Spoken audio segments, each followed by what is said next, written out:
एक गांव में विमला नाम की एक गरीब औरत अपने बेटे रोशन और बहू गौरी के साथ रहती थी।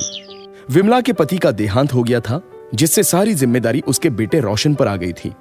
लेकिन गांव में रोशन को कोई काम न मिलने के कारण गरीबी और बेरोजगारी से उसकी मुसीबतें बढ़ती चली गईं। विमला की बहू गौरी बहुत ही स्वार्थी और लालची स्वभाव की थी।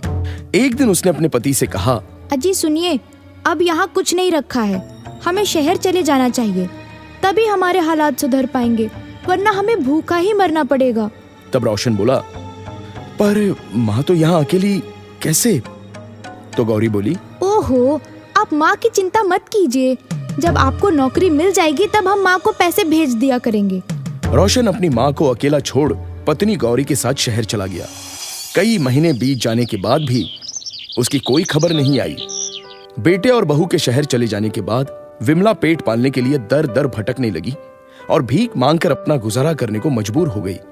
वो हमेशा अपने बेटे का लौट कर आने का इंतजार करती, पर उनकी न तो कोई खबर आई और न ही उनकी तरफ से कोई पैसा। विमला मंदिरों और रेलवे स्टेशन में भीख मांगने लगी, पर उसे ज्यादा पैसे नहीं मिलते और कई दिन उसे भूखा ही सोना पड़ता। विमला की आवाज बहुत ही सुरीली थी और उसे गाने का शौक भी था, इसलिए उसने गाना गाकर भीख मांगना शुरू कर दिया, जिससे बाद में धीरे धीरे लोग विमला का गाना सुनने के लिए इकट्ठा होने लगे। जिंदगी प्यार का गीत है, इसे हर दिल को गाना पड़ेगा, जिंदगी गम का सागर भी है, हंस के उस पार जाना पड़ेगा। विमला के गाने से लोगों का अच्छा मनोरंजन होता और विमला को भीख में थोड़े अच्छे पैसे मिल जाते थे। अब विमला रेलवे स्टेशन पर ही गाना गाती और उसे 2 वक्त खाने को भी मिल जाता। एक दिन विमला रेलवे स्टेशन पर बैठे गाना गा रही थी। जिंदगी प्यार का गीत है, इसे हर दिल को गाना पड़ेगा, जिंदगी गम का सागर भी है, हंस के उस पार जाना पड़ेगा। तभी वहां एक सज्जन व्यक्ति जिसका नाम था आलोक, वो विमला के पास आया।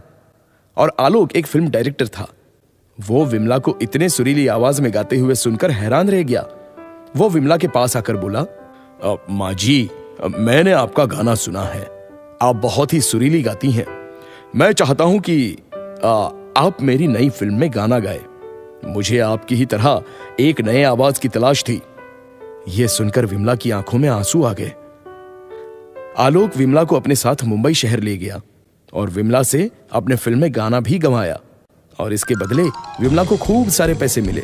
देखते ही देखते विमला का गाया हुआ गाना हर जगह खूब सुनने में आया और पसंद भी किया जाने लगा। वो हर जगह खूब मशहूर हो गई। अब विमला की जिंदगी पूरी तरह से बदल चुकी थी। वो एक भिखारन से मशहूर गायिका बन गई थी। उसे टीवी, न्यूज़पेपर में हर जगह दिखाया जाने लगा। एक दिन जब गौरी ने अपनी सास विमला को टीवी पर देखा तो उसकी आंखें फटी रह गई। उसके मन में पैसे का लालच जाग उठा। उसने तुरंत ही अपने पति रोशन को ये बात बताई और बोली, अजी ये देखिए माँ जी टीवी पर, अब वो काफी मशहूर और अमीर बन चुकी हैं। कितने साल बीत गए, हम माँ जी से नहीं मिले, अब हमें उनके पास चलना चाहिए, आखिर हमारे सिवा उनका है ही कौन। तब रोशन ने कहा, हाँ तुम ठीक ही कहती हो। रोशन और गौरी दोनों विमला के पास पहुंचे, जहां वो एक बड़े बंगले में रहती थी। सिक्योरिटी गार्ड ने दोनों को अंदर जाने से रोका। तब विमला ने अपने बेटे की आवाज सुनी और वो फौरन बाहर आई और अपने बेटे को देख विमला की आंखों में आंसू छलक पड़े।